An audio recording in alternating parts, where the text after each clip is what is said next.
Oh, hey, welcome to the 51st episode of Sawdust Nation Podcast with your hosts, myself, Nick from NPG Creations, and Josh from North Country Woodworking.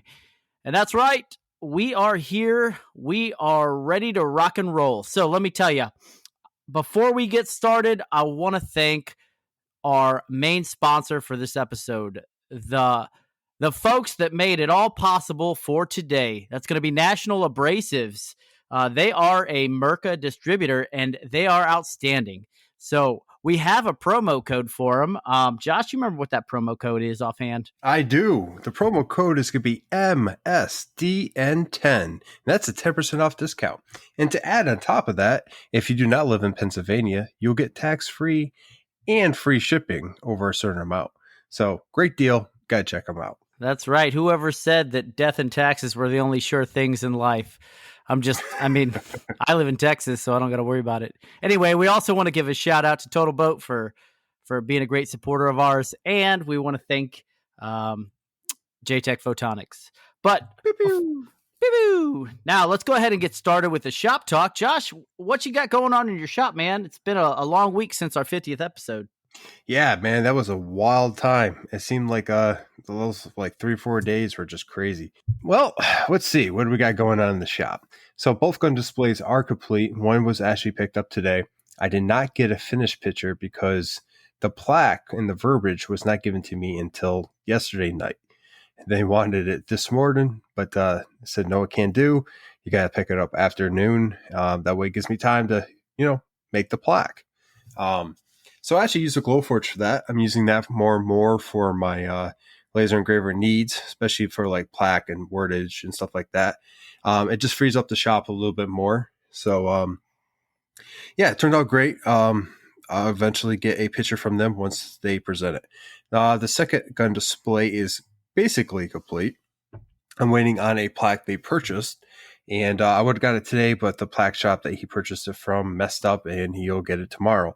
So once I get that delivered, I can finish positioning the rest of the pieces to his gun display, which is a U.S. Army insignia, a major rank, and an intelligence badge. One gold oak leaf cluster. Yes. Hey, so real quick question: are those real weapons? That I saw the plaque with the rifle on it that you made? No, they're not real. I mean, they actuate and everything like a real musket, but they definitely are not real. They're expensive though. That's why I was very careful working around them.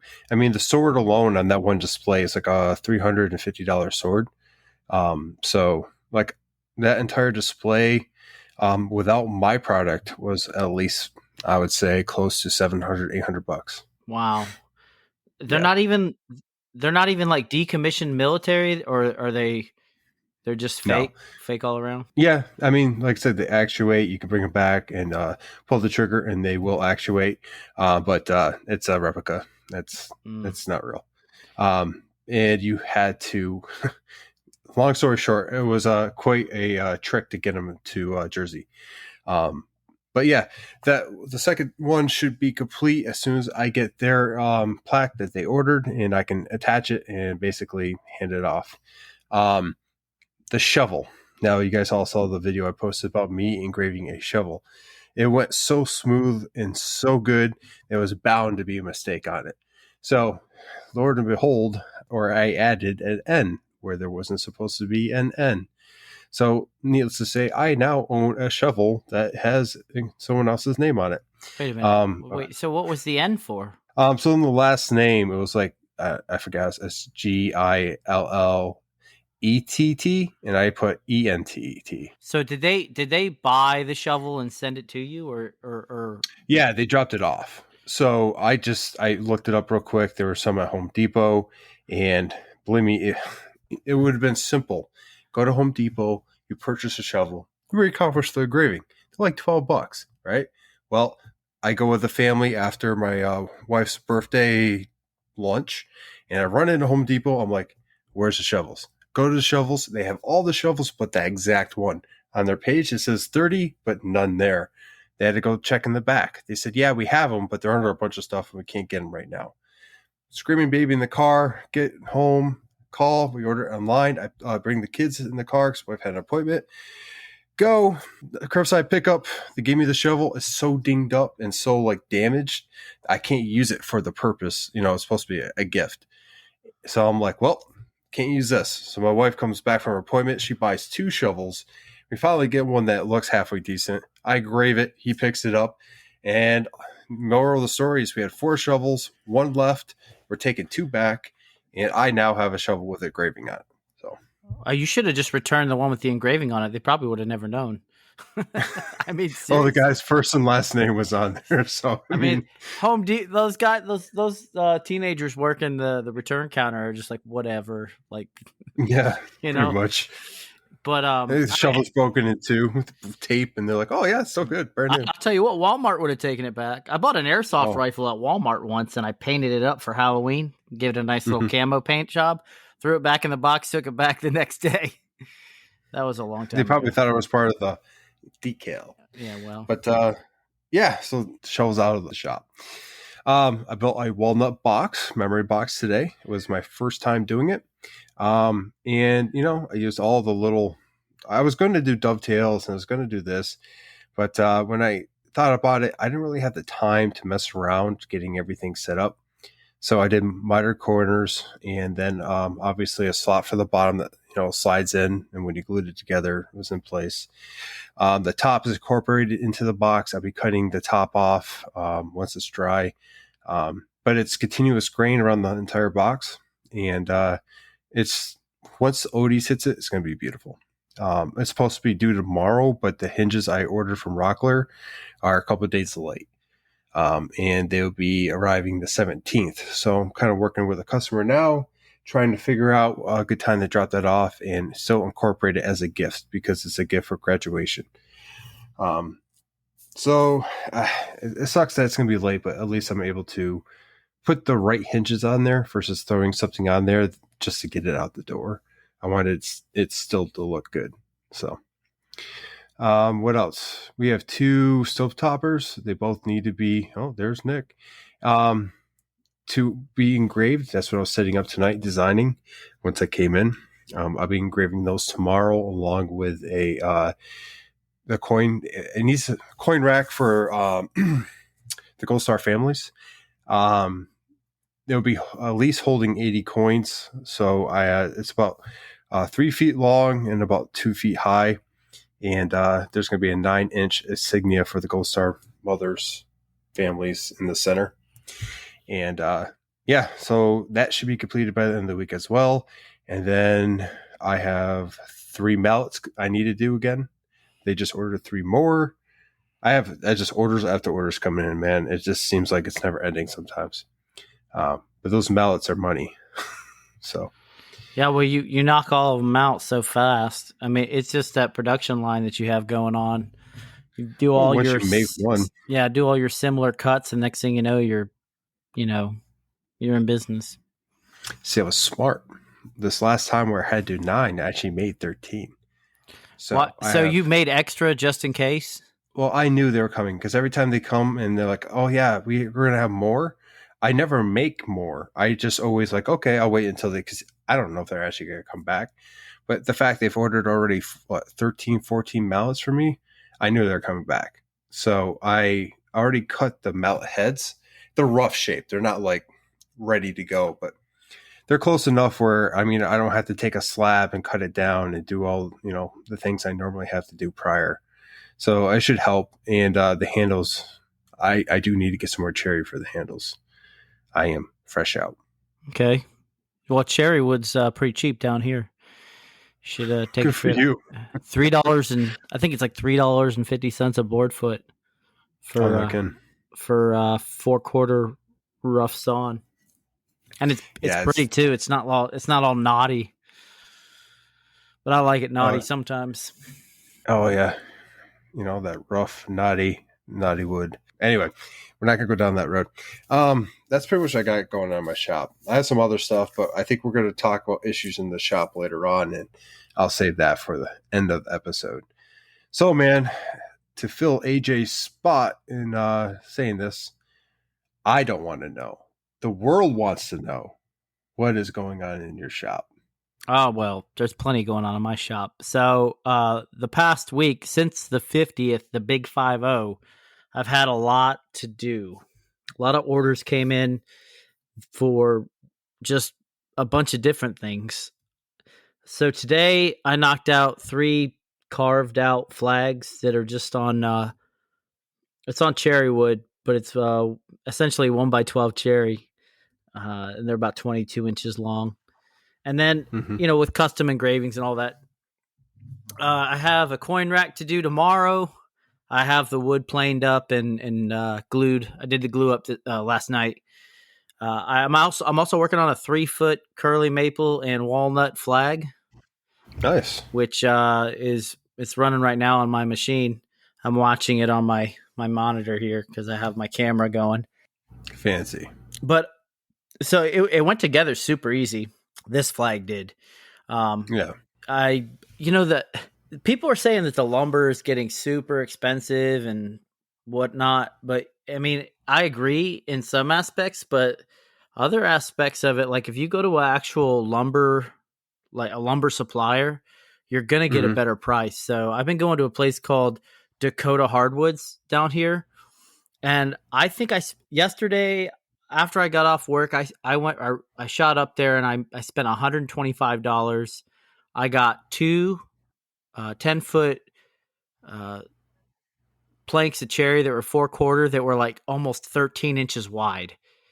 Oh wow. And I got 2 that were close to 9 inches wide, that were 10-footers. And then I got an 8-footer, 4/4, 6 inches wide. I got that one from, that was maple. I got that. And then I also got a 10-footer that was 8 inches wide of 4/4 walnut, all for $125. That's a steal, man. You sure you didn't rob them? No, I Did they account for all the wood you got? well, they do a military discount on top of that of everything, so the prices are great. I can't. I would buy more if I could, but I don't have any room for it. So I had to. I knew I was going to use this stuff immediately, so it wasn't like it was going to sit and just collect dust. But I got to tell you what, man, I have offcuts coming out my rear end. They're like Yeah. unusable dimensions for me, and Mm-hmm. I just got them stacked up in the shop, like all these scraps. I'm gonna have like a giant burn, like a fire in the backyard or something like that, a bonfire Can you sometime. make like any kind of cardboard or anything out of them real quick? No, Maybe man, something they're to throw just up on all your Etsy? weird. It's all like from like the CNC cutting out. Ah, okay, So yeah. it's like really odd, weird shapes, and they're just stacking up now. So I got to figure something out with that. For a while there, I was doing a bunch of rounds for like, I don't know, coin holders, for like cutting boards. And I cut out all the squares in the corners with the leftovers. Yeah, And I am trying to figure a way I could piece them all together to like this massive cutting board with just like all the cutoffs. I don't know. I'd rather just burn them and get them out of the way. I know it's kind of a waste, but I get it, man. I've done the same thing, but I mean, like, I have like, if it was like 1 or 2 projects, but it's out of like, I don't know, like, I don't know, maybe 10. So I have like 40 pieces of where I could piece together and make a mosaic of some sort. yeah. And for a cutting board, because, well, it's all thick, 3/4 or higher. So I don't know, we'll see. But man, you got a lot going on in your shop. I also have a box that I did a finger joint box this past week. That's right, you did. I'm still working on it. It's just so massive that I had to get a start on it early because I have to line it. I still have to put the top and the bottom on it and then saw the lid off. Get the hardware mounted. I have to laser etch the top. Line it with some black felt and put trays in it. So it's gonna be, Yeah. and then I got to finish it because it's all cherry wood and walnuts. But It's turning out good. And for the pictures you sent me, it looks solid. yeah, it was actually pretty easy to put together. I used the MicroJig, or excuse me, the Incra iBox jig for that, Mm-hmm. and that was actually really easy to use. I used it with the dado stack, a 1/2-inch dado stack on my table saw. Messy, but it was easy. Yeah, that's pretty much it. Oh, I almost forgot. Nap from Mike Knapp from Knapp's Knotty Works came over, Mhm. and he helped me hook up my rotary tool for the 60-watt CO2 laser. Oh yeah. So now that he has that, he showed me how to work that and get it all hooked up. There's a lot, man.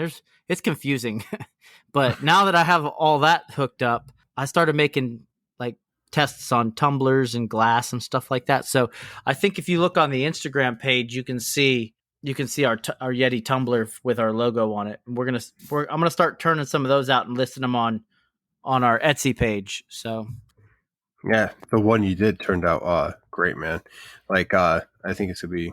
I want one for sure. that's all I got going on in my shop, man. Anything else going on in your shop, or are we done with the shop talk? I mean, I guess I can mention that one coin holder I did, the Army medical coin holder I gave out, I don't know, like a couple of days ago. I was pretty proud of that one. They wanted a very particular color, and I could not find the stain for the life of me. So I was rattling my head, wondering how I'm going to come up with this. So I took some acrylic paint, and I sat down, and I mixed it to the closest color I could get to what they were looking for, watered it down, I threw it on the wood, and let it sit for a minute and wiped it off, stained the wood just fine. That's the color I got from it. So I was very happy of how it turned out. It's not really your classic stain. I would say it was a water-based stain. Okay. But it worked. So I can't complain. But that's about it, man. Like, other than some of the issues we'll talk about later, I don't have much going on other than that. I do got to purchase myself some more Orca abrasives and some more Merca Abernet. I just bought some today. I bought Orca today. I just placed an order. Yeah. Move your mic a little, man, so I can see your face. Oh, sorry. Well, no, maybe not. Move it back.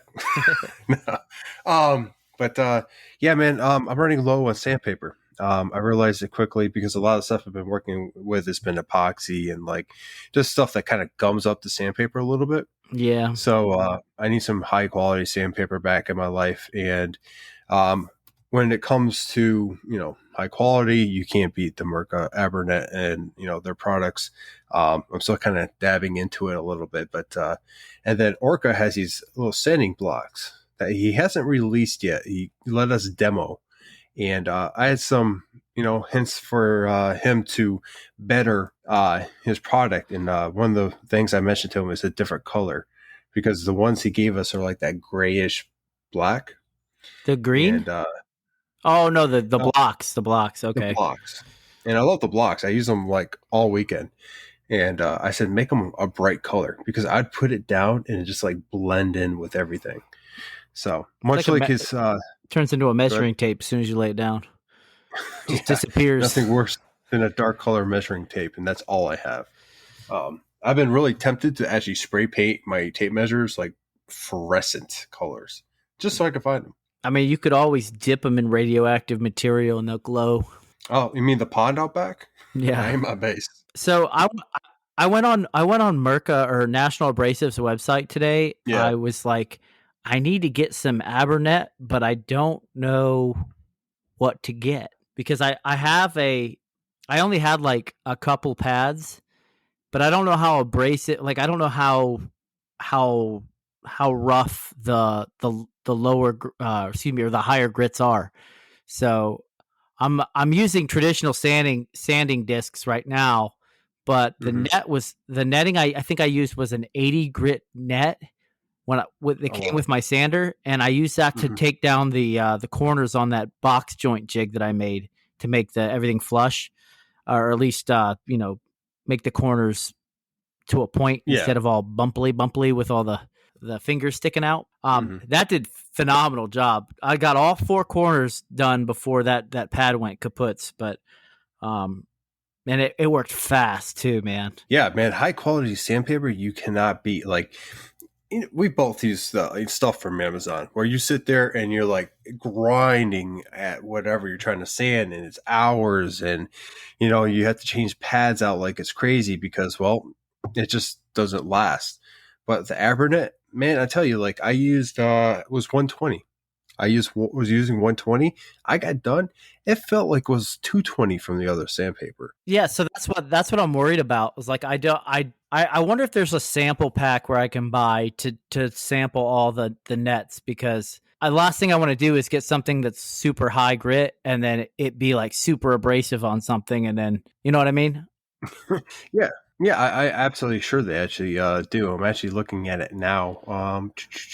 Because I know, so like sandpaper's not cheap either. you know, No, I can't no, just not go at all. drop a couple $100 on sandpaper and be like, oh, I'm good. You know, Hmm. I mean, I guess I could. I probably could, but I'm cheap. I'm sorry. There's nothing wrong with that, man. Like, you have to be cheap. You gotta be smart, especially in today's market. I mean, like, everything seems like since COVID hit, everyone's doing stuff. You know what I'm saying? They're all out there. Everyone's trying to get a hobby, woodwork, or what have you. It kind of hurt us in a way because, well, it's good that people are getting out doing stuff, but and then again, it's making prices drive up, or you can't get a hold of certain tools or what have you. So yeah, that's speaking of that. I was looking for a Festool track saw, and apparently you can't. Still, Well, you can't get Festool stuff now. There's very few and far between places. Lawrence, or yeah, Lawrence Tom. He yeah. pointed me in the direction of a guy he uses. In the end, I ended up just cheaping out, and I got the Makita. So I know some people are like cheaping out. No, but I got the Makita because it was probably one of the closest competitors to the Festool track saw. Unless you want to talk about Mafel or whatever they're called. You ever heard of them? Yeah, I haven't. I like my kid. It works, man. Like honestly, I can't. I'm curious of what you think when you start using yours, and you can compare and contrast a little bit more. I like to know what you think because mine works perfectly. I have no issues. I had some issues in the beginning, but they were self-induced. Well, you got two, Um, right? You had two. yeah. So that worked in my favor. I ordered one and two showed up. I asked Amazon and they're like, "Are you willing to send it back on you?" I'm like, "No, I'm not paying to send it back." And they're like, "Okay, well, we're not going to pay, so it's yours." Are you And serious? yeah, and I gave it to PTrees Workshop. He bought it from me. Oh, so you made 100% profit on that one. No, I sold it to him for a reduced price because A, I got it for free, and B, like good friend trying to hook him up. He was looking for one at the same time. He gave me some cherry. Actually, it worked out in my favor because I sold it to him, and the cherry that he gave me is a cherry I've been using for the handles for the mallets. So I never had to buy cherry for those mallets until now, the three that are coming up. Can you hear what's going on behind me? No. My kids are upstairs right now, and it sounds like there's a pack of horses or elephants running across the Serengeti of my second Huh? floor. Anyway, I gotta go check on them here in a minute. But um, so you're the second person, or at least that I read about one other case of that today. Hold on. He's reining in the antelope that are playing across the field right now. Like a leopard. No, not a leopard, a cheetah. He's running across the Serengeti, prowling through the grass. He's going to tackle his young ones and drag them to a safe location to put them to bed. I don't know. I have nothing else. Oh, he's back. He cleaned up. Sorry about that. My kids, man. Leave it to them. I mean, they're kids. Yeah.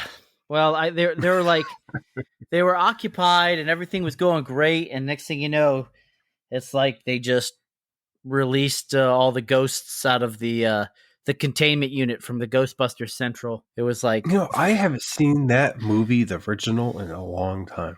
well, you got to look it up, man. I think it's free on YouTube. Oh, no. I have it. I'll watch it. I have no trouble finding it. It's just one of those things where I haven't watched. Just hasn't been, like, hey, let's watch Ghostbusters. But anyway, where were we? long story short, so you're the second case that I heard where Amazon was like, I'm not paying for the shipping for this item to come back. Keep it. And so I was reading on the laser forum for Omni Orion lasers, I think it's called. Mm-hmm. Or it's Orion Motor Company laser. I don't remember what it's called. That's the laser brand that I have for the CO2. And a lady was saying like, yeah, I ordered one and they delivered two. And I called Amazon and they said, we're not paying to have it shipped back. So you're welcome. That's like a $3,500 machine plus, Yeah. depending on which one she had. But I can't believe Amazon would just be like, yeah, no, don't worry about it. That's a lot of money, you know? Yeah, I was kind of surprised. I literally, when you said, because it was a gentleman, I was like, hey, are you sure this is being recorded? I thought for sure in a couple of days they'd reach out and be like, hey, we need it back, but they never have. So what can you do? You could have kept the track and you could have married them together, had a longer track. So the thing is when I ordered the track saw, it came with a track and I bought a track. So when I got the second one, I got a track saw and a track because it was a kit. So I would have had 3 tracks, 55 inch, and when am I going to cut something that long? Well, I mean, so that's 165 inches, right? Yep, something like that. Yep, something like that. Yeah, I mean, if you're making those conference tables or whatnot in my garage. Yeah, in your garage, where we can stand on the CNC and just yeah. I mean, that's a lot of track though.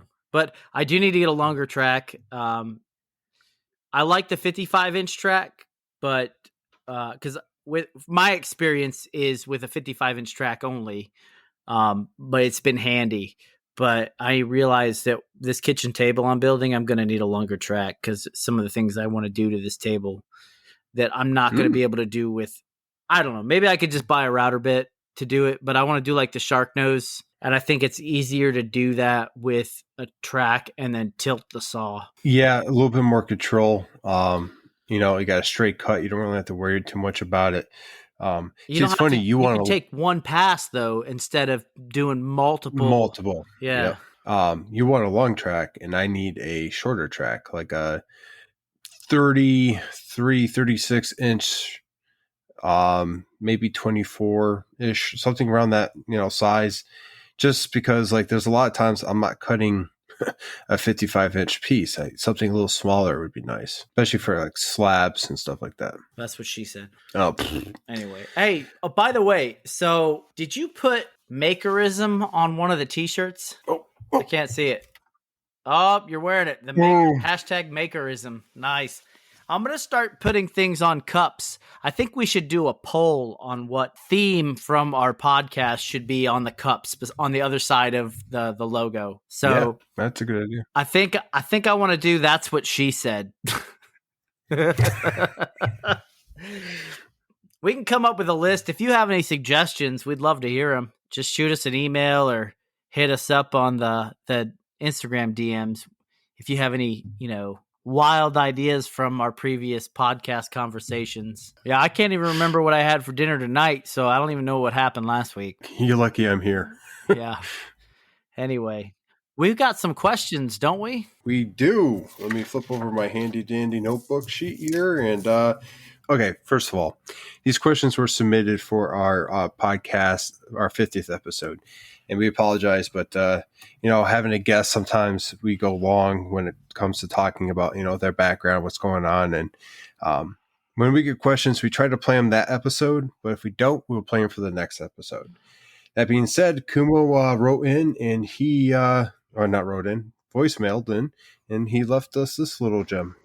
Good evening, gents. So, first of all, congratulations on your 50th episode. You guys have killed it.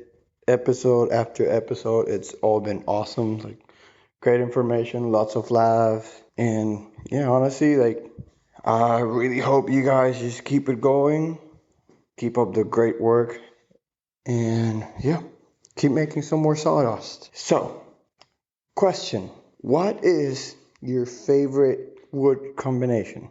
Like, for example, like walnut and canary, walnut and purple heart, stuff like that, of wenge and red heart. Go. I'm going to let you roll first. Favorite wood combination. I haven't worked with this wood, but zebra wood.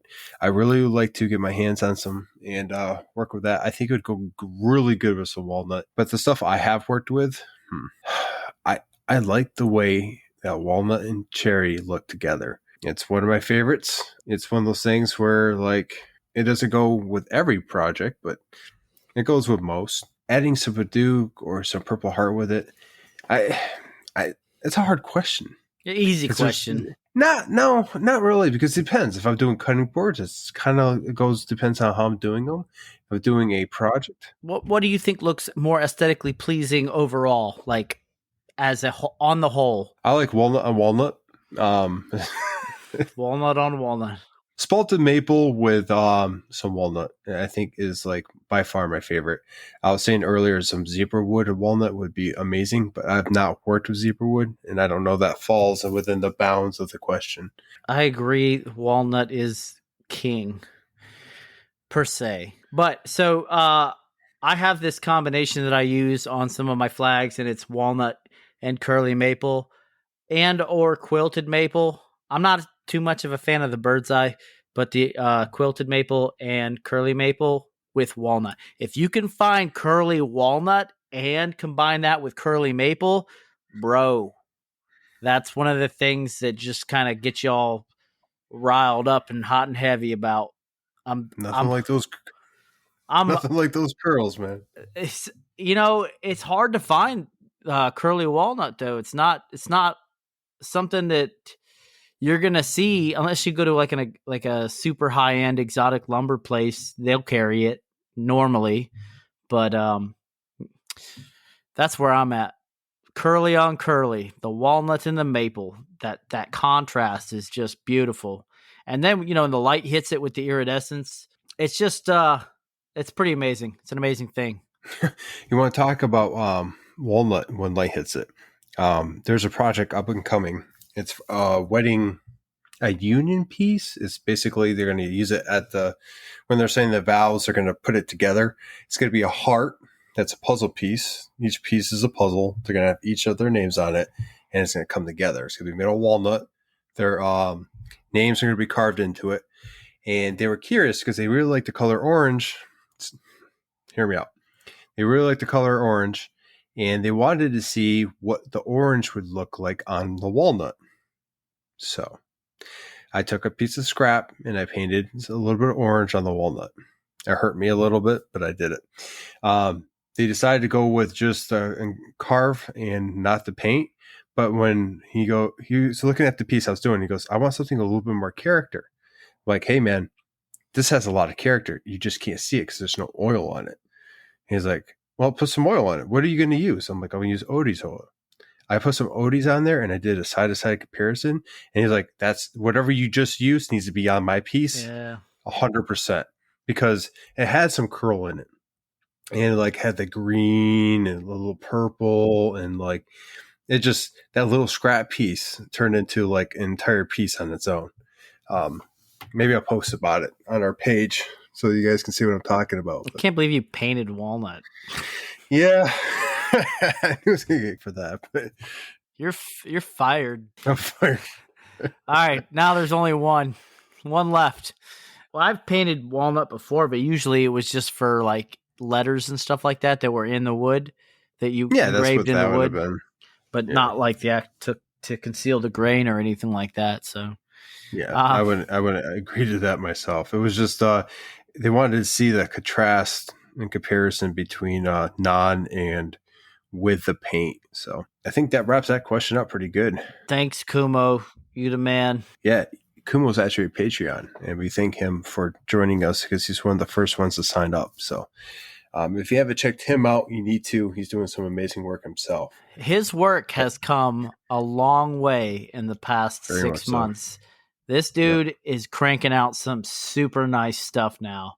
And I mean, just scrolling back through the messages and stuff or through his Instagram, check it out. It's really worth a follow on the Instagram. 100%. That's at Kumos.workshop. It will be in our mentions. We'll be getting those as well. The second V-mail that we got was from Whiskers Trading Company. What's up, fellas? Tyler here. Wooden Whiskers Trading Co. Big congratulations. Super awesome accomplishment. 50th episode of the podcast. Many more to come. Really enjoyed getting to know you guys, being on the podcast, listening to the podcast. Look forward to many more good laughs, great knowledge, and you never know what's to come. But quick question for the podcast this week. Super awesome to see Morgan with you guys. And on that topic, what is your most used jig in your shop? Is it a table saw jig? Maybe a jig for your router table? Could it be a jig for drilling holes? I also wanted to know if you had any jigs with the MicroJig match fit system. It's something I'm looking into. I actually want to make a crosscut jig or a sled for the table saw. So I was just curious your thoughts on that, and look forward to hearing from you. A big congratulations on the 50th episode again, and see you on the live. Take care, guys. Tyler, good question. What do you? I don't know. I guess my most used jig is the gripper. That's not really a jig, though, is it? It kind of, because it does more than one thing. I mean, you can use it on the bandsaw. You can use it. Let's not count that. Adjustments? That's more of like a push block or a push stick. Let's stick to things with jig in the name. Like a box joint jig or a tapering jig or an Irish jig, whichever. I do that on my table saw quite often, actually. Yeah. What do you say there, Josh? The most used in my shop. Well, it depends on what project I'm doing. Besides the mallets being more than once, it's been like 12 times, but I don't make a lot of the same stuff over and over. So let's do my crosscut jig. The first crosscut jig that I ever did, basically it was the plain Jane, there was nothing fancy, no place for clamps or anything like that. I used it all the time, but when I got rid of my last table saw, I actually gave it to the person. That way they could just go right into using and utilizing that saw the way, it's supposed to be. I have not made a new one for my current table saw. I've been kind of using my compass system, my miter gauge from Harvey for a lot of the stuff I've been needing normal crosscut sled for, but I'm missing a sled. It needs to be made in the shop. And with that, as far as the MicroJig system being in my shop, I have my drill press table is MicroJig match fit system. My outfeed table is the one side is permanently fixed, and then the top is where the dog holes are. I have it set up so I can put in a sheet down there, and it works in conjunction with a side panel. I have a taper jig, straight edge jig, and a jig to hold the clamps that hang on my wall. So as you can tell, I love that system. I use it all over my shop, and I highly suggest making any kind of jig with it because beyond versatile. You don't even have to use the clamps. They have the little jigs, the little stop blocks there that go into the dovetail, and you can attach it to a block or something, use it for a stop block, or you can attach it to a straight edge and have two of them, and you can basically, do anything you want. You can make any kind of cut with it. It's so versatile. You literally, if you made a square that goes onto your table saw with their jig system, you can make anything happen with that one little square. You can just do everything with MicroJig. What's your take? So recently I've used the tapering jig from Rockler. I've used the what you would call it, the iBox jig from Incra. I love them both, but I miss my sled, my table saw sled. Unfortunately, fortunately I sold it with my table saw. It doesn't go with my new table saw. It wasn't big enough, so I have to build another one.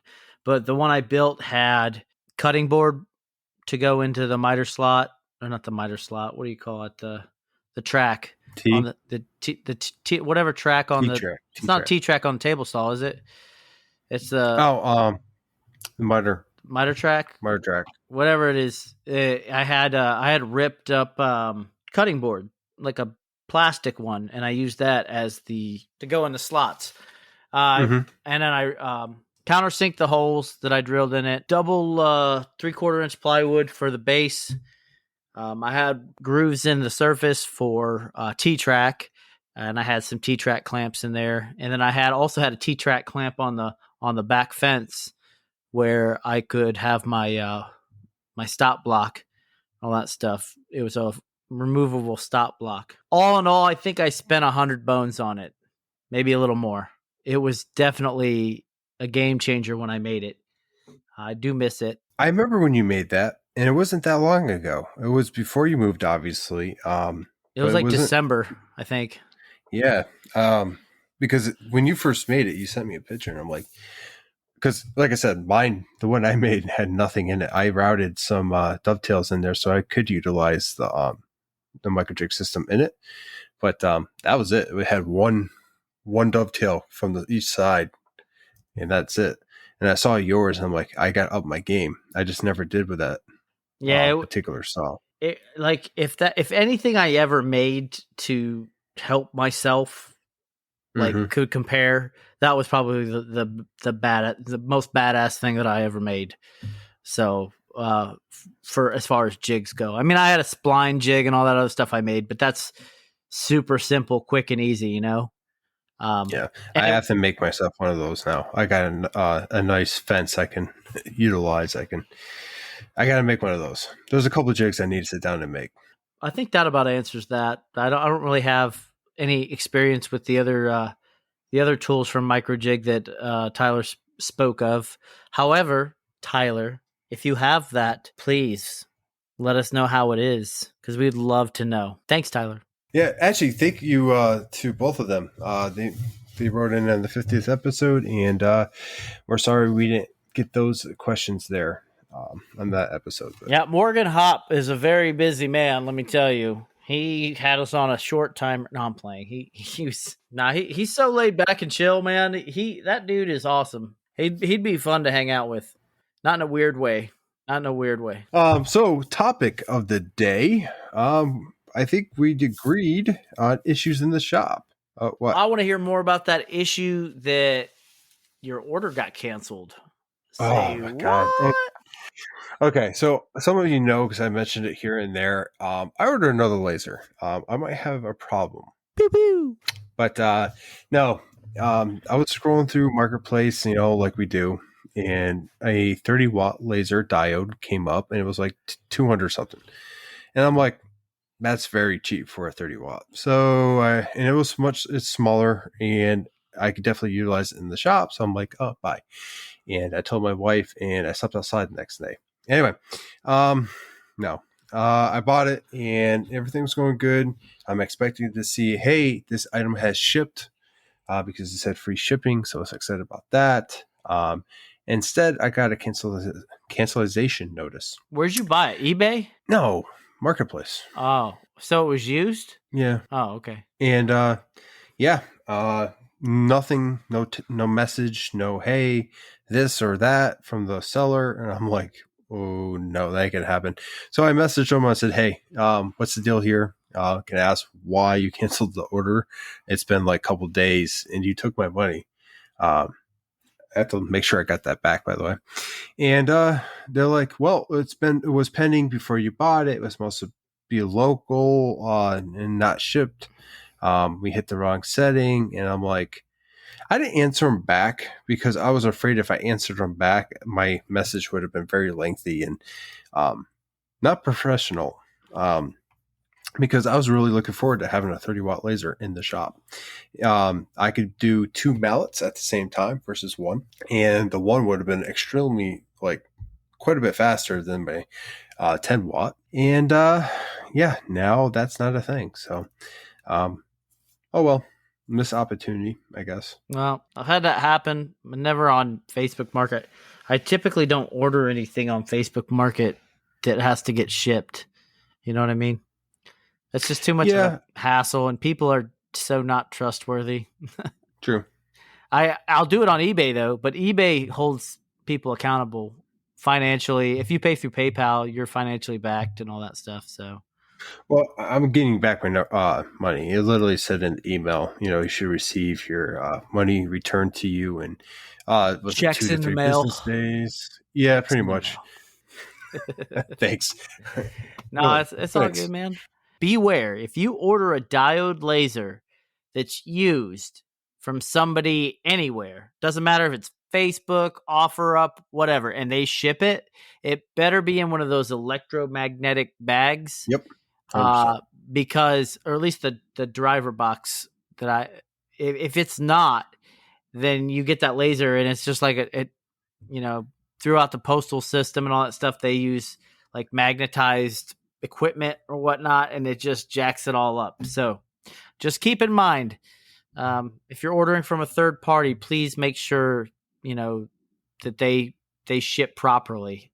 Otherwise, you're going to get stuck with a hunk of junk. The more you know. Here's your public service announcement. Oh, I got to tell you, man. So I was planing some wood last night, and this isn't a problem. I guess it's not. It could have been a problem if I was cutting something, but my garage door's open. I'm planing wood. It's like 7:30 in the evening, and I've got a bunch of boards I'm going through, right? So I got my IsoTunes Pros on, those sweet ear pros. You can't hear anything unless whatever you're listening to. That's like, because they're Bluetooth, and I hear a scream behind me, and I thought it was one of my kids. It wasn't. It was the neighbors from like around the block. I guess they walk their dog and they see me out there woodworking all the time, and they come up and wanted to know how much it would cost for me to build them a doghouse. So I'm like, obviously I shut the planer down, and I'm like, what's going on, guys? Sorry, you kind of scared me there. I wasn't paying attention to the back of me. Yeah, so they're supposed to text me today with dimensions, but I don't really, it's not something I super expect them to be like, yeah, let me shoot this guy those dimensions, see how much that doghouse is going to be. Well, if you're going to do it, you got to do it right. You got to do some dovetail. No, I asked her, I asked the lady, I was like, so she didn't speak any English, but her son did. So I was talking to her, but he was interpreting. I'm like, do you want nice wood, like cherry wood or like, I was thinking about offering her something that would stand up outside, maybe some cedar or who knows, like the what's that wood for decks that people love? That's waterproof. Yeah, I know what you're talking about. I forget what it's called. Anyway, I was thinking about offering that, but she's like, no, cheap. I'm like, oh, okay. Well, construction lumber is expensive now, so There's no cheap. There's no cheap at Home Depot, I'll tell you that. There's cheap. You go to the job site, you pick up a few sticks at each job site you go to. Pretty soon you got a full load, you didn't pay for it, then that's cheap. Don't do that. Please don't do that.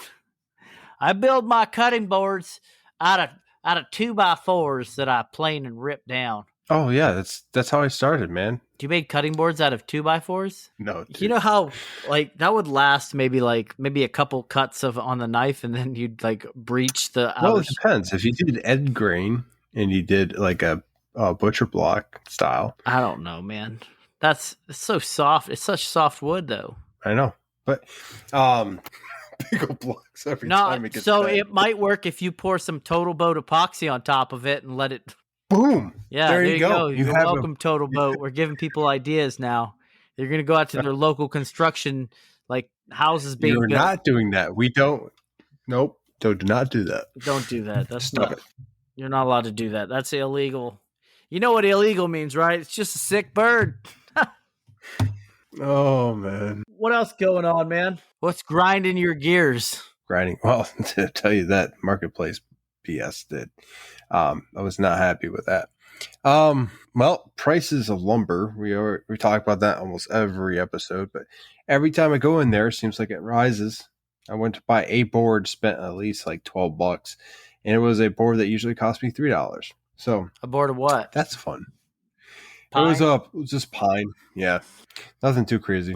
So if you're a maker and you're in the community, you're in the maker community. I know a lot of us, especially when we're first starting out, we have a lot of questions about techniques and different ways to get stuff done. Woodworking techniques or making techniques. And a lot of people like to reach out to some of the more seasoned veterans of the maker community.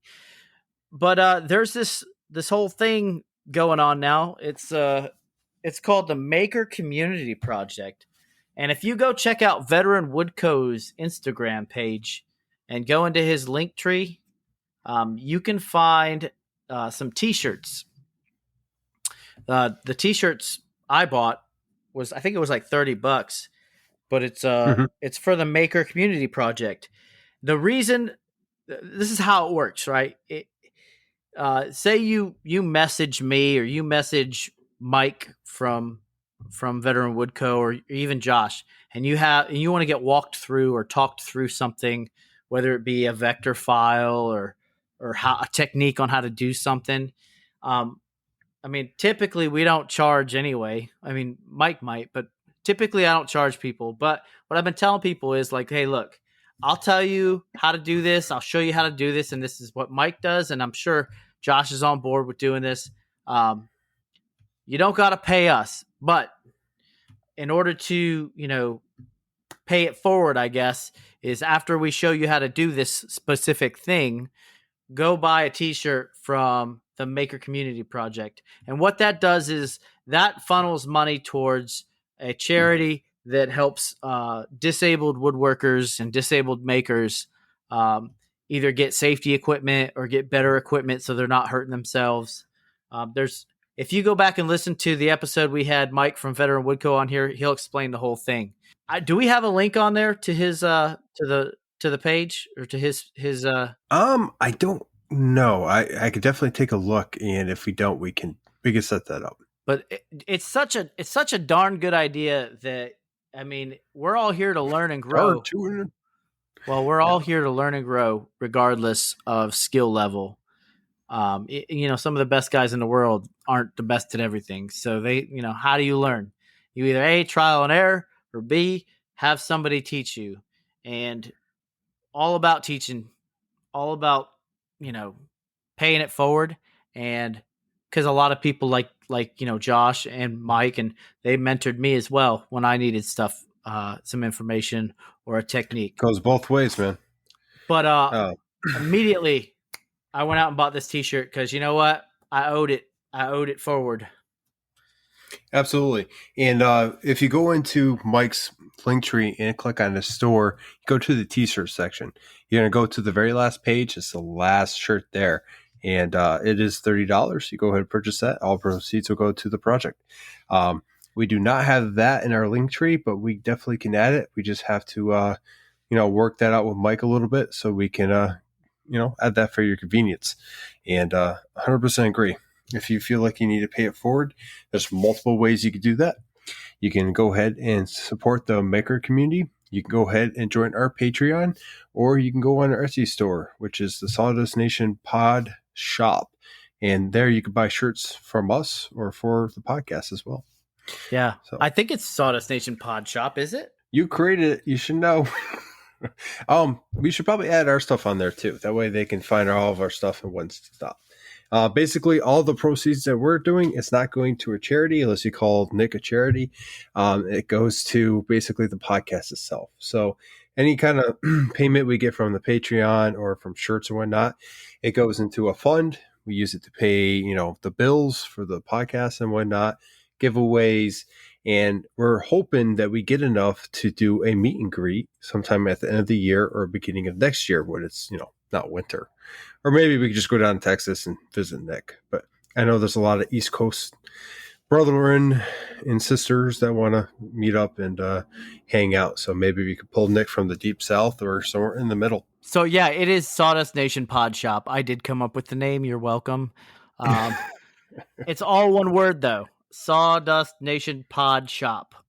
And we're going to put tumblers on there soon. So your ideas for the back of those tumblers, I need to know what you want on them. I'm putting that's what she said on at least one of those tumblers, by the way. So how about this? They don't get to choose. And when they order one, we just randomly generate a couple and we throw it on there. That's too much work. I want to make a whole bunch of them at one time. I'm not going to make to order. I want to make like 10 at a time. So we're going to come up with a whole bunch of different Sawdust Nation isms, but yeah. Sawdust Nation. Dustism. That's about it, man. I think we start wrapping it up. You want to hit us with the sponsors one more time? Yeah, I want to thank National Abrasives again. You guys are awesome. Thank you so much for making this episode possible. You guys pushing all that Merca gear, man. Holy cow. I got that 6-inch sander from you guys. I couldn't believe it. And I was hogging off a bunch of material with that Abernet. But yeah, I love it. I wish I had more sandpaper that fit it right now. I'm waiting on an order to come in. I'm kind of stuck using my 5-incher now because I don't have any sanding cartridges. But yeah, you guys are awesome. Thank you so much for sponsoring this podcast. Also want to give Totalboat a shout out. Thank you so much for supporting us for this past year. Ladies and gentlemen, actually, you know what? We're going to do all the promo codes in our show notes. So I'm going to just skip that for right now. And then last but not least, Jtechphotonics. Thank you so much for supporting us for the past 6 months. We love you. Anyway, give everybody a visit at www.visitourpodcastshownotes.com and you'll see where you can find their stuff. Anyway, if you want to get if you want to get a hold of us for any reason, you can go ahead and contact Nick over there from MPG Creations at his Instagram page at NPG Creations. Yep, that's awkward. And then myself, Josh, North Country Woodworking at North Country Woodworking. See, AJ just had a flow to this. Or you could reach both of us at Sawdust Nation Podcast page or email at sawdustnationpodcast@gmail.com. Now, you could also join us on the Patreon page where we reach out a little bit more and we do polls. We send you guys uncut stuff. We do some crazy stuff on there. It's brand new. So if you have ideas and you want to join, go ahead, check that out. There is a link on our link tree for that. And if you really want to help us out for free, you can go to Apple Podcasts and you can rate us. It looks like he's going to swallow his mic. 5 stars. And you need to have 5 stars. And if you don't, my cat Walnut, which is not her name, but is now, will find you. Meow. So with that, parting words there, Nick. Yeah, shout out all the Patreon folks. Thank you so much. You guys are hooking it up.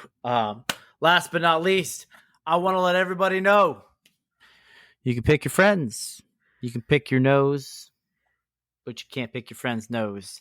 Take care of yourselves and each other. Until next time, Sawdust Nation Podcast. You guys listen to the podcast. Go make some sawdust. And with that, Sawdust Nation out.